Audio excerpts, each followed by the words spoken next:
Greetings and salutations, Seldon here. I just thought I'd show you where I ended up. So season 8, I ended up at rank 3. I lost a couple of games near the end, but pretty happy overall with top 3. Can't complain about that. I'll just show you my next tip for today. I've got my gingerbread, I've got my raw eggs here. Down those, and we get into a game or two. And I just want to show you the tip today that I want to share is too many targets. I'm just going to show you my most favourite move so far while playing Axis. We're only in round 1 now. Germany's just moved. And I'll just show you my favourite move right now. It's a bit of a Kriegsmarine tactic.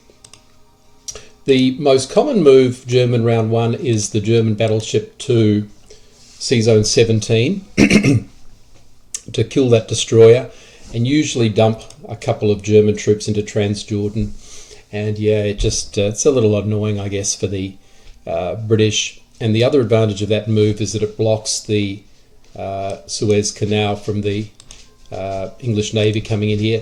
But I never really found that to be such of an issue, and your German troops just end up getting slaughtered in UK 1. So what I've been doing lately is sending the German battleship to 13. It kills a destroyer, which is 12 instead of 8, so it's an IPC advantage. It's got something like a 90% chance of killing that. It's always a bit heart racing, like happened in this game, where the battleship misses the first turn. But overall, it's a pretty good kill rate there, and you don't need much support. It's 90-something%, I believe. Then I send a submarine through to 10 to hopefully kill this one. And on this occasion, it was a bit of a draw, but I killed the destroyer, and the destroyer killed the submarine back again. That's fine by me. And this one's slightly above average. Ended up with a cruiser and a submarine left, which is nice. But if you have a look at this now from the British player, he's got the problem of too many targets. He's only got so many offensive resources now, and I've killed 2 of them by doing the Sea Zone 13 move. I killed one of them there, the cruiser, and also killed, with the submarine, one of the destroyers there. So he's basically got 3 offensive units, the 2 fighters and the bomber. And look at all the must kills he has. The German transport really is a must kill because it threatens a sea lion, particularly as there's another transport down here also threatening a sea lion. And if you see, I pump sort of 4, there's 4 fighters right on the British border, which is a risk, including a bomber back here, which I often buy on around 1. Another fighter up here in Finland for Germany, which is useful. So he's got, this is a must kill. He could possibly knock it out with the Russian fighter, because a lot of people put them in Caucasus, but I think there is an advantage to having 1 Russian fighter in Archangel. So if you had to, you could use a Russian fighter, but they're often needed for some other purposes or counterattacks. So not a great move, and sometimes you even need to fly your Russian fighter to the UK. So not a great move. So it really is, it's almost a must kill. This one is definitely a must kill, the battleship. And yet this is also really pretty much a must kill as well. They can't just have these cruiser and submarine sitting there. So this move places UK in a real bind. They're forced to do a risky attack with a American destroyer and bomber, because if you notice, I also took 1 little troop and just sneakily captured Gibraltar as well. And the reason why we do that is that it prohibits US from also throwing a fighter into this battle in Sea Zone 13. So they're really in a bind. He can throw a destroyer and a battleship, a destroyer and a bomber against a battleship. It's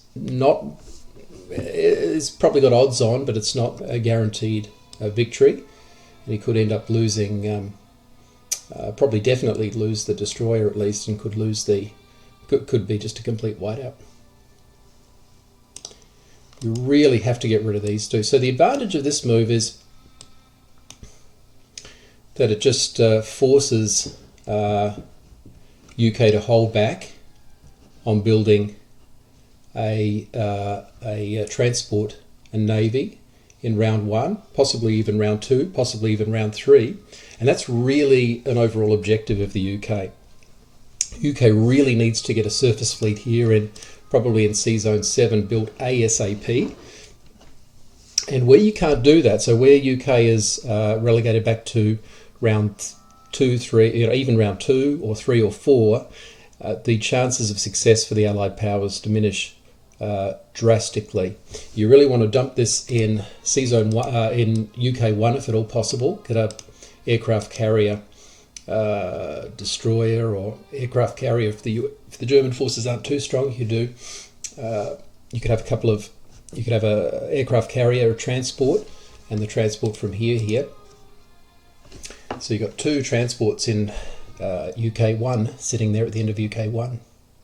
And that's awesome. Then the next turn you can be taking all these territories, and you really need to be starting to do that as the Allies. A lot of Allied players don't understand what a precarious position Russia's in. It's an almost broken game, how precariously thin Russia is. You've got to basically throw everything from the Allies into it to hold Russia. So by delaying Sea Zone 7, you're in a great position. Another time where you might use the strategy of just giving too many targets, because here, like, that's a must win. Yeah, and they might even would like to probably throw a bomber into maybe hitting this, but there's just too many targets.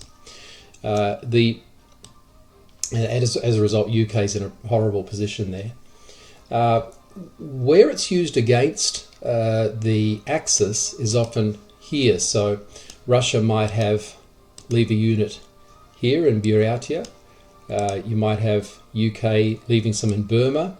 Then you might do something like a 37 attack, or I don't like the Borneo attack, but some people do that.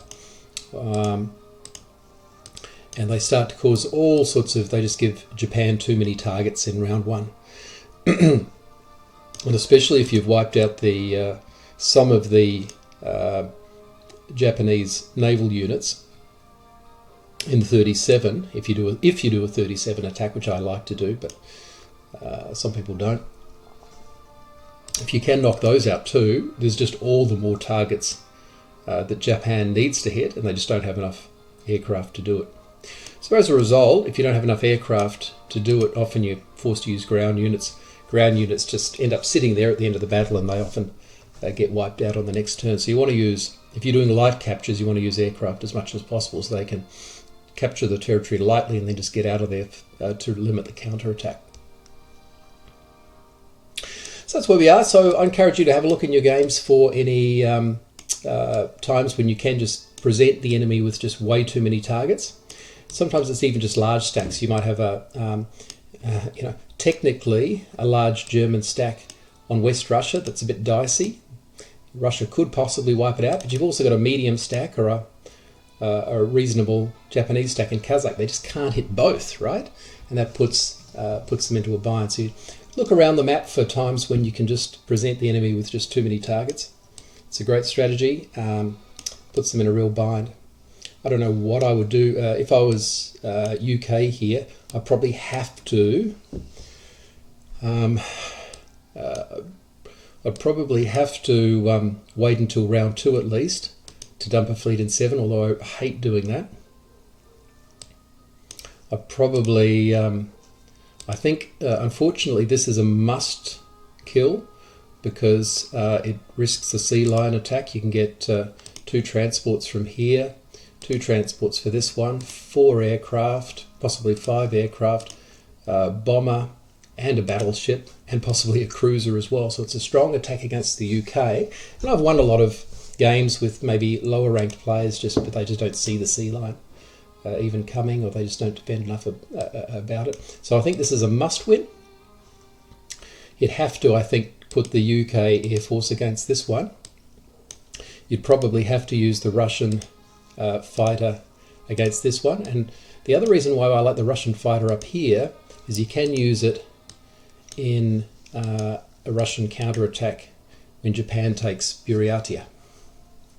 So because he can hit there and then land in Yakut. He can also hit here. He can do all sorts of fun stuff up here as well. So this is a good one. I like that he did this move, but he's still in this bind with just too many targets. So have a look around the map when you can see it. If you can just present them with too many targets. Good strategy. Okay, Seldon signing out.